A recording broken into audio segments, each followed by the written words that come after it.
पति ब्रह्मचारी।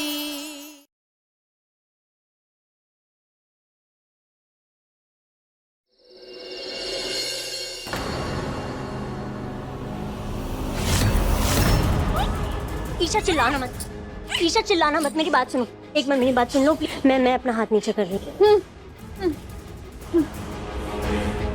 तुम्हारे अलावा मेरी और कोई मदद नहीं कर सकता। ईशा, तुम्हारे पापा जल्लाद से भी ज्यादा बदतर हैं। पापा, ये सब हुआ कैसे? जैसा जो कुछ भी हुआ है ना बेटा, उसी का किया धरा है। तुमने मेरे पापा का क्या हाल किया है मैं अपनी आंखों से देख कर आई हूँ बिंदिया। अपने किए पर शर्मिंदा होने के बजाय मेरे और पापा के बीच की दरार का फायदा उठाना चाहती हूँ।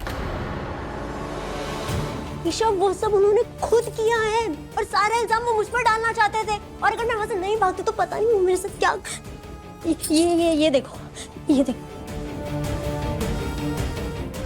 उन्होंने सारा इल्जाम मुझ पर डाला और मुझे धमकियां देने की कोशिश की, इसलिए मैं वहां से भाग गई। मैं क्या करती? पापा, ताईमा, करता हूँ। क्या हुआ? विद्या मुझे दिखाई दी थी और जब मैंने उसका पीछा किया वो भाग गई वहां से। यहाँ आई है क्या?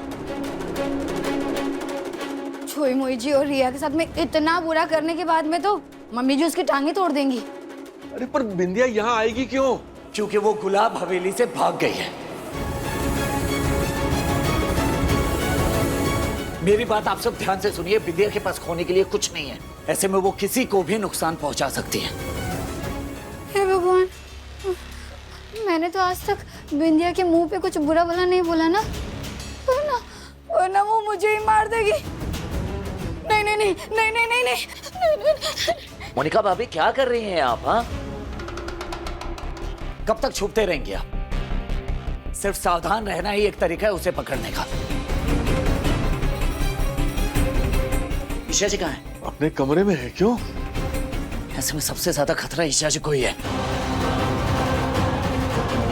ईशा, मैं मानती हूँ मैं तुमसे जलती थी क्योंकि सूरज ने मुझे छोड़कर तुम्हें चुना और इसी चलन में मैंने तुम्हारी वीडियो भी वायरल कर दी। लेकिन बाकी का सारा खेल गुलाब जी और अनिल ने साथ मिलकर रचा है, इसमें मेरा कोई हाथ नहीं। ईशा, तुम तो अपने पापा को जानती हो ना, वो किस हद तक जा सकते हैं। क्या सच में जो हुआ उसमें पापा शामिल?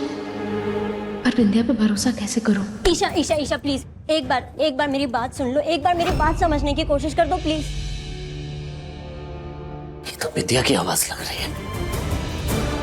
ईशा, बाहर गुलाब जी मुझे मार डालेंगे, यहाँ सूरज मुझे नहीं छोड़ेगा। ईशा, सिर्फ तुम ही मेरी मदद कर सकती हो, तुम ही मुझे इन दोनों से बचा सकती हो।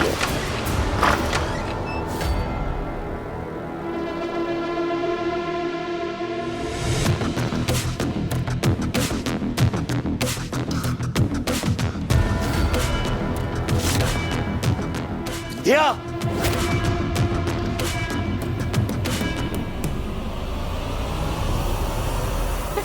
नहीं सूरज, ईशा जी हटिए, मैं कह रहा हूँ। नहीं सूरज, रुको। हटिए। दूर हो जा।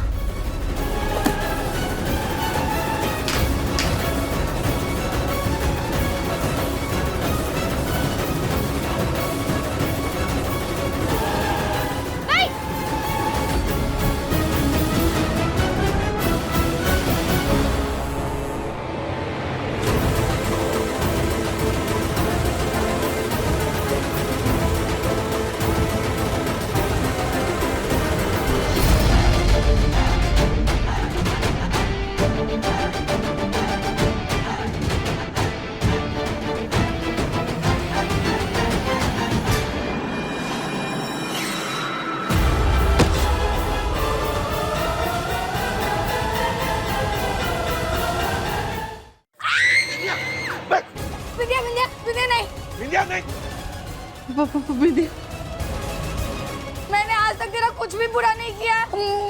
मुझे मत मारना, मुझे मत मारना।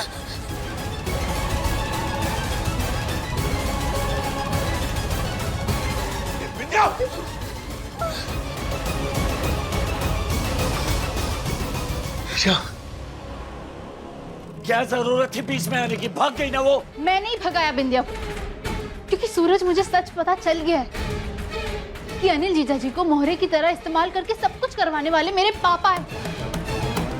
क्या हुआ? तुम दोनों ठीक तो हो ना? हाँ? नहीं, आपकी ईशा बहू का दिमाग खराब हो गया है। खुद अपनी आंखों से बाबूजी की हालत देख कर आ रही है, लेकिन इन्हें बाबूजी की बातों पर नहीं, विद्या की बातों पर भरोसा है।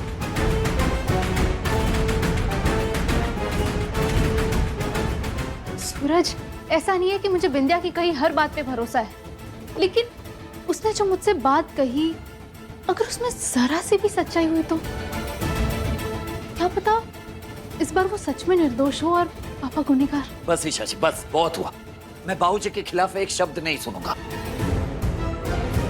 बाबूजी ऐसा घटिया घिनौना काम कभी नहीं कर सकते। हाँ सूरज, मेरा दिल भी यही चाहता है कि इस बार भी बिंदिया ही गलत हो। सूरज, उसने अपनी एक गलती मानी, पर बाकी सारी बातें वो पापा पे डाल रही थी। हो सकता है वो झूठ बोल रही हो, या हो सकता है कि दोनों मिले हुए हो। पर इस वक्त ना मैं पापा पे भरोसा कर सकती हूँ और ना ही बिंदिया पर। या हो सकता है कि बिंदिया भी पापा के षड्यंत्र का शिकार हुई हो। सूरज, तुम जानते हो ना पापा ने कैसे मेरी जबरदस्ती शादी करवाई थी तुमसे। आज से ये है तेरा पति ब्रह्मचारी।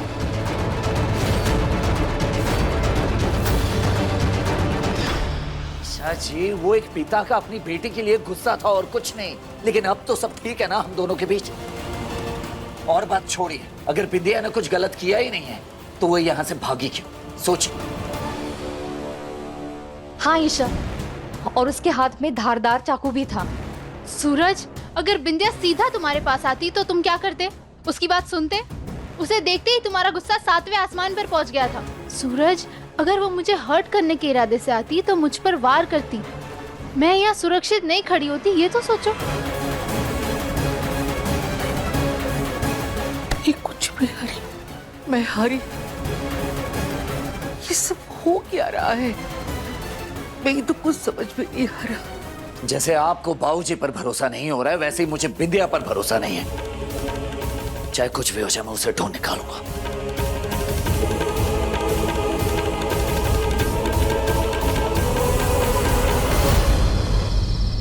विद्या, तुझे मालूम नहीं है कि गुलाब हवेली में लोग आते तो अपनी मर्जी से है, लेकिन उनकी आजादी गुलाब सिंह तय करता है। गुलाब सिंह। अनुराग, अपने आदमियों की फौज लगा दो। ये विद्या हाथ से निकलनी नहीं चाहिए। पापा, मैंने ऑलरेडी सारे आदमियों को शहर में फैला दिया, वो उसे ढूंढ के रहेंगे। एक बात समझ ले अनुराग, ईशा या सूरज के हाथ लगने से पहले मुझे विद्या मेरे कदमों में पड़ी चाहिए, समझा?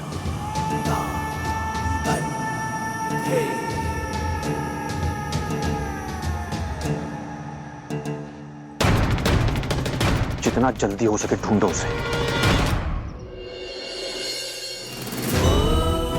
श्री शिवाय नमस्तुभयम्, श्री शिवाय नमस्तुभयम्, श्री शिवाय नमस्तुभयम्।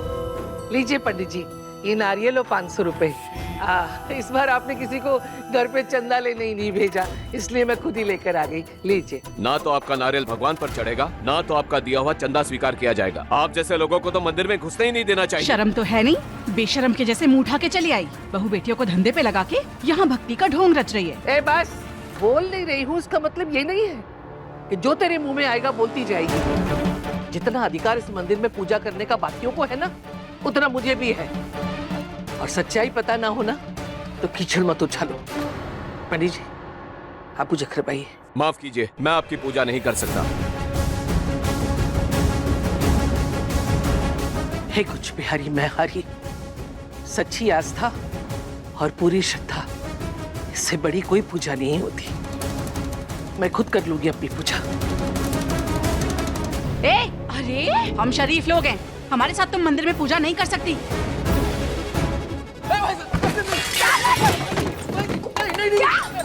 हाथ जोड़ता हूँ, हाथ जोड़ता हूँ। ये मेरी रोटी रोटी है, ये रोटी रोटी मेरी। क्यों? घर की बहू बेटी की बाहर की कमाई बंद हो गई क्या? मेरे परिवार के बारे में अगर एक शब्द भी गलत बोला ना, इससे बुरा कोई नहीं होगा। अबे है कौन तू? कौन है? एक तो चोरी और ऊपर से सीना जोरी। आज से इसकी दुकान में कोई नहीं आएगा। तोड़ दो दुकान। बिहारी बिहारी है क्या नर्स कर रहे हो? पीछे हटो पीछे हटो। देखे ना ये सब क्या किया इन लोगों ने। कोई इस दुकान को हाथ नहीं लगाएगा। हाँ, कोई हाथ नहीं लगाएगा, कोई हाथ नहीं लगाएगा। दुकान का दिखावा करके दलाली करता है तू। ये सब नहीं चलेगा, दुकान बंद करो और ये मोहल्ला आज के आज खाली करो। खाली करो ये मोहल्ला। खाली करो। हमें तुम जैसे लोगों की जरूरत नहीं है। इस मोहल्ले में रहने की कोई जरूरत नहीं है। खाली करो ये मोहल्ला। खाली करो ये मोहल्ला। चुप।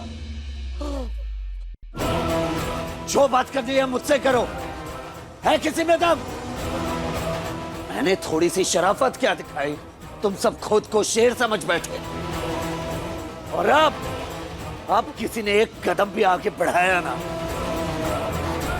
तो इसी डंडे से सर खोलकर रख दूंगा, समझ गया? ना तो ये दुकान बंद होगी ना हम ये मोहल्ला छोड़कर जाएंगे। और अगर किसी को दिक्कत है हमसे तो वो खुद ये मोहल्ला छोड़कर चले जाए यहां से। लेकिन अगर दोबारा किसी ने मेरे परिवार की तरफ आंख उठाकर भी देखा ना तो यहीं घसीटूंगा, यहीं पीटूंगा, यहीं काट दूंगा इसी मोहल्ले के बीचों बीच। सूरज चुप हो जा, अपने गुस्से पे काबू रख बेटा। खुद को शांत रखो, ऐसा कुछ भी मत करो जिससे बात बिगड़ जाए। हाँ? बात बिगड़ने के लिए बचाई क्या ईशा जी? पहले इन लोगों ने घर पर पत्थर फेंका, फिर घर के बाहर पर्चे चिपकाए और अब पूरन भाई की दुकान तोड़ रहे हैं और हमें मोहल्ले से निकलने की धमकी दे रहे हैं। झुंड का दमन जरूरी है ईशा जी, वरना यही झुंड सैलाब बन जाएगा और सब कुछ बर्बाद कर देगा। एहसान नहीं ईशा जी, जब हमने कोई गलती की ही नहीं है तो हम सहे क्यों? इनसे बचने के बजाय हम इनका मुकाबला करेंगे, वरना ये लोग हमें चैन से जीने नहीं देंगे। गुंडा था ना तू, धमकी तो देगा ही। ओए, गुंडागर्दी भी मैंने अपने परिवार के लिए छोड़ी थी और अपने परिवार की रक्षा करने के लिए गुंडा बन भी सकता हूँ, समझ गया तू? अरे छोड़ो भाई साहब, जब इसकी माई भाग गई तो बेटी तो रंग दिखाएगी ना। होगा तू ताकतवर, लेकिन भीड़ से बड़ी ताकत कोई नहीं होती।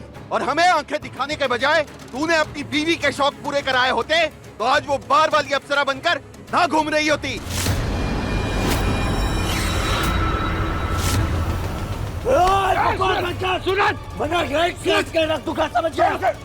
छोड़ इन्हें, छोड़, चल यहाँ से। इनके मुंह जितना लगेगा उतना इन्हें तमाशा करने का मौका मिलेगा। तमाशा नहीं चाहते तो जितना जल्दी हो सके ये मोहल्ला छोड़ के निकल जाओ यहाँ से, वरना अच्छा नहीं होगा, बता रहा हूँ। सूरज चल तू। हाँ चल, ठीक है हम यहाँ से चले जाएंगे, बस चल तू, चल।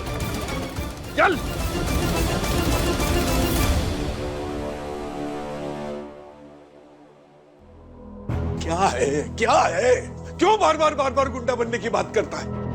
अरे जिस बुराई के रास्ते को छोड़ के आया है उसी रास्ते पर क्यों जाना है तुझे बार बार? क्योंकि दुनिया सिर्फ डर की भाषा समझती है पापा। कुछ ना बोलने का नतीजा देख लिया ना आपने।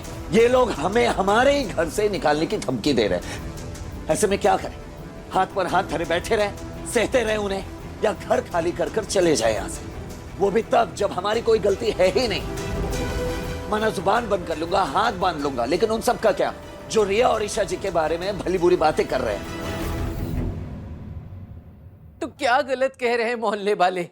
उनके मोबाइल में ईशा का वीडियो है और जब तक सच साबित नहीं हो जाता तब तक चीख के लड़के क्या फायदा होने वाला है?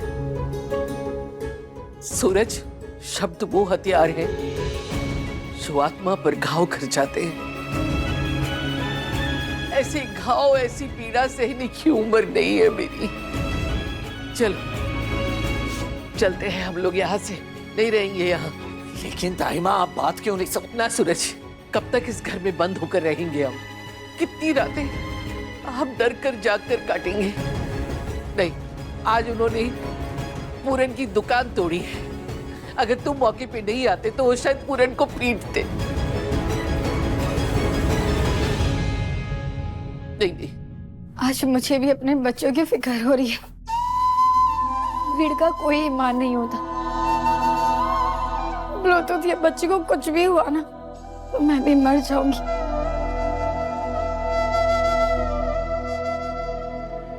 ये सब शुरू ही मुझसे हुआ है। ना मेरे साथ वो सब होता ना भाभी आपको मुझे बचाने के लिए बाहर में आना पड़ता, ना आपकी वीडियो वायरल होती, वरना लोग ऐसी बातें कर पाते। सॉरी भाभी, सॉरी। हे रिया,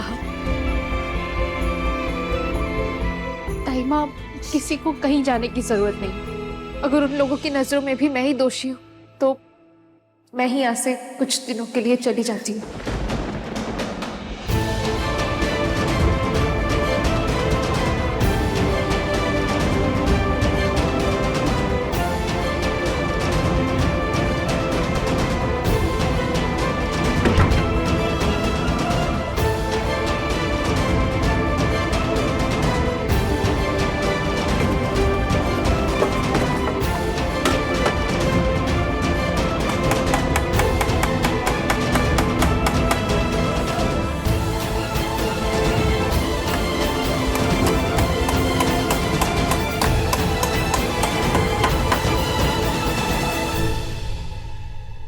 किसी को कहीं जाने की कोई जरूरत नहीं है, कोई कहीं नहीं जाएगा। और ईशा जी, आपको क्या लगता है कि आप यहां से चले जाएंगी तो सब कुछ ठीक हो जाएगा? हाँ, और आप ही तो कहती है ना कि सच परेशान हो सकता है लेकिन पराजित नहीं।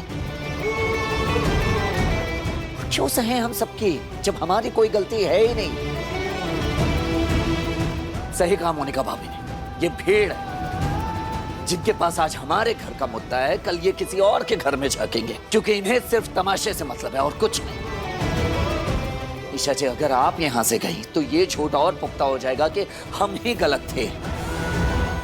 इसलिए जब तक मैं अपनी पत्नी की सच्चाई साबित नहीं कर देता, कोई कहीं भी नहीं जाएगा। ठीक है सूरज, हम सब यही रहते हैं, लेकिन तब क्या करेंगे जब सारी भीड़ अंदर घुसकर मसाल लेकर हमारा घर जला देगी? मेरे परिवार तक पहुंचने से पहले इन्हें मेरा सामना करना पड़ेगा ताइमा। जिस मंदिर में आपको पूजा करने से रोका गया, उसी मंदिर में शाम तक आप पूजा करेंगे। यह वादा है मेरा, क्योंकि मैं सच सबके सामने लेकर जरूर आऊंगा ताइमा।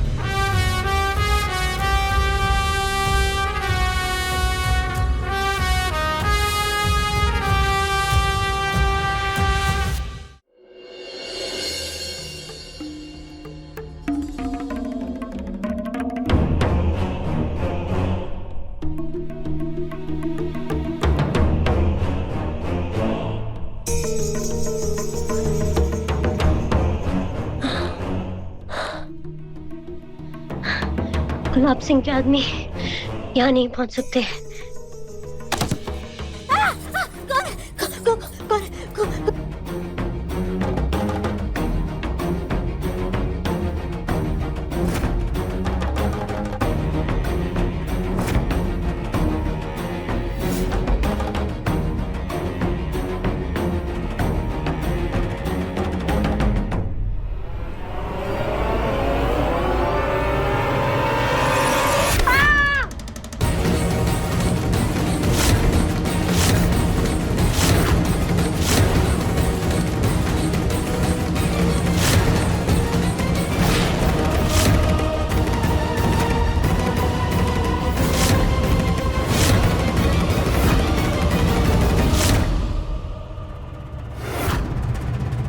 कौन है आप? तुझे गुलाब सिंह ने भेजा है ना? है ना? गुलाब सिंह ने भेजा है ना तुझे?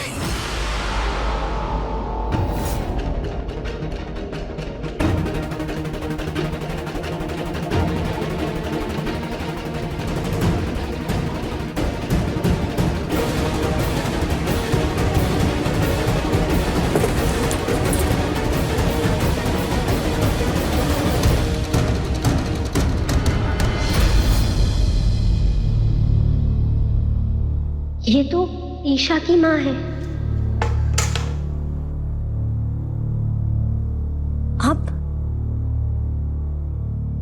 आप गुलाब सिंह की पत्नी है ना? लेकिन गुलाब जी ने तो कहा था कि आप भाग गई थी। उनके गुंडे मुझे पूरे शहर में ढूंढ रहे हैं, इसीलिए मैं यहाँ आकर छुप गई।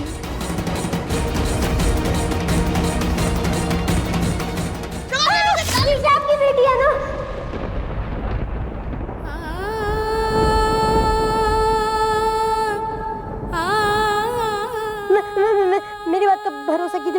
सच कह रही हूँ, ईशा की जान खतरे में है।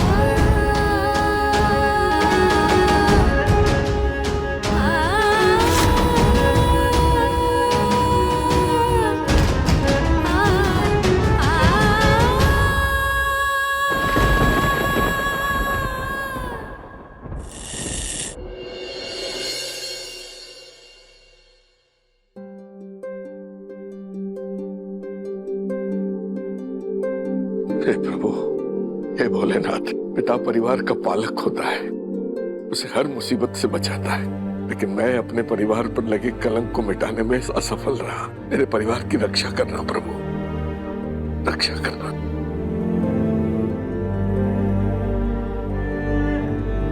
कल अगर आपने बिंदिया को भगाने में मदद ना की होती तो आज उसे सबके सामने खड़ा करके सच बुलवाता मैं। सूरज, मैं जानती हूँ बिंदिया ने हमेशा झूठ ही बोला है, लेकिन पता नहीं क्यों पहली बार मुझे उसकी आंखों में सच्चाई नजर आ रही थी। इसलिए सूरज, मैं फैसला नहीं कर पाई कि वो सच में मुसीबत में है या झूठी कहानी बता रही है। किस मिट्टी की बनी है आप ईशा जी? भूल गई कि उसने क्या क्या किया है हमारे साथ? मेरा स्टॉल उसकी वजह से बंद हुआ है, बदनामी हुई है। अंधे बन के पूरे परिवार को आपके खिलाफ खड़ा कर दिया था उसने। भूल गई ये सब? इतना सब कुछ होने के बाद भी आप अभी भी? माफ कीजिए ईशा जी, आपको उस पर यकीन हो सकता है लेकिन मुझे नहीं। अगर कल वो पकड़ी जाती तो आज हमारे परिवार को मोहल्ला छोड़ के जाने की तैयारी नहीं करनी पड़ती। सबसे पहले मैं आपकी सच्चाई सबके सामने लाऊंगा, उसके बाद बिंदिया की खबर लूंगा। बिंदिया पे भरोसा तो नहीं किया जा सकता, लेकिन उसकी आंखों में मैंने सच्चाई देखी है। अब समझ नहीं आ रहा है कि सूरज की बात मानूं या बिंदिया पे भरोसा करूं। माँ कहो, मुझे बता, मुझे अभी के अभी आपसे मिलना है प्लीज। हाँ मेरी बच्ची, मैं तेरे पास ही आ रही हूँ, पर सुन, जब तक मैं तेरे पास ना हूँ ना, अपने पति को कुछ मत बताना। हाँ? पति ब्रह्मचारी, शाम 7 बजे दंगल टीवी पर।